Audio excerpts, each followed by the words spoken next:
Татарлар һәм башка төрки халыкларының килеп чыгышы Алтай төбәге белән бәйле. Күчмә халык булган хуннар, татарларның борынгы бабалары, Кытайдан төньяктарак урнашкан далаларны били. Хуннар төрки кабиләләрдән торган кабиләләр берлеге Хуннар дәүләтен төзиләр. Аңа нигез салучы һәм аның беренче хакиме Шанью Моде була. Безнең эрага кадәр 234-174 еллар.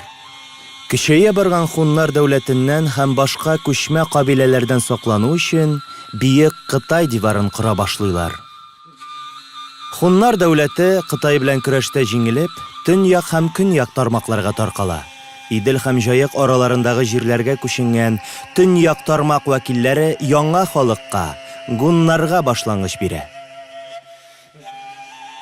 Сәяси факторлар һәм климаттагы үзгәрешләр йогынтысында гуннар көнбатышка юл ала.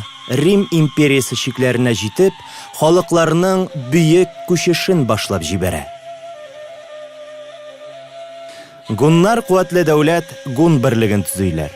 Аның үзәге Паннониядә, хәзерге Венгриядә урнашкан була.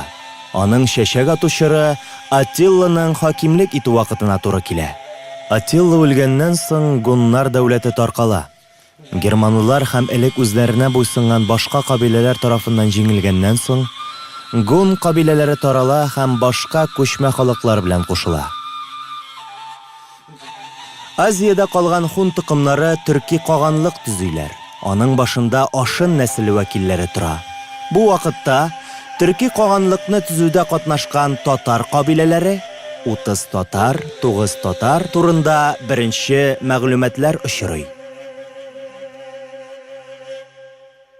Төрки каганлык көнбатыш төрки һәм көнчыгыш төрки каганлыкларга бүленә. Кара диңгез буенда көнбатыш төрки каганлык варислары Болгар кабиләләре Бөек Болгар дәүләтен төзиләр. Кубрат хан идарәсе вакытында әлеге дәүләт үзенең чәчәк атучырын кичерә. Көнчыгыш төрки каганлык Тан империясы тарафыннан яулап алына һәм яшәүдән туктый. Кубрат үлгәннән соң Бөек Болгар да таркала. Кубратның уллары үз кабиләләре белән Балканга һәм Урта Идел якларына күченә. Калганнар көчәя барган хәзәрләргә буйсына башлый. Болгарларның күченүе нәтиҗәсендә Дунай Болгары һәм Идел-Чулман Болгары барлыкка килә. Тан империясы түргешләр кысрыклавы һәм феодаль ызгыш нәтиҗәсендә көнбатыш төрки каганлык таркала. Татар рук кабилә берәмлекләре, кимәкләр һәм кыпчаклар кимәк каганлыгын төзиләр. Ул бүгенге Казакстан һәм Көньяк Сибир территориясын били.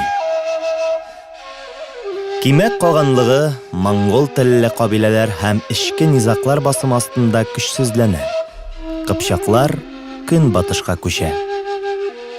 Чыгышлары белән көнбатыш төрки каганатның Шату кабиләсеннән булган татар кабиләләре, ак татарлар, кара татарлар, кыргый татарлар үзләренең иң беренче татар дәүләтләрен төзиләр. Чыңгыз хан Бөек хан дип игълан ителгән Тимучин татар һәм башка кабиләләрне берләштерә һәм хакимлек итүче династия исемен алган Монгол империясына нигез сала.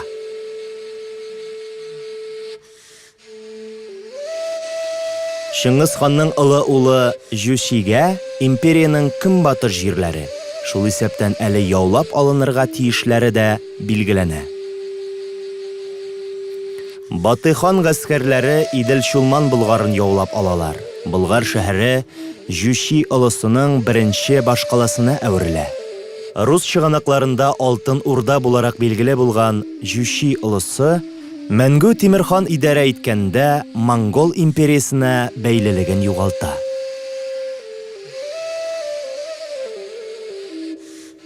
Алтын Урда Казан, Әстерхан, Кырым, Сибир, Касыйм ханлыклары, Олы һәм Нугай урдалары берлегенә әверелә.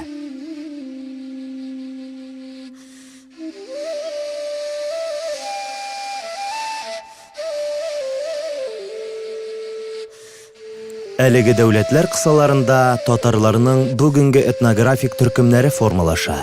Казан, Әстерхан, Кырым, Себер, Касыйм татарлары.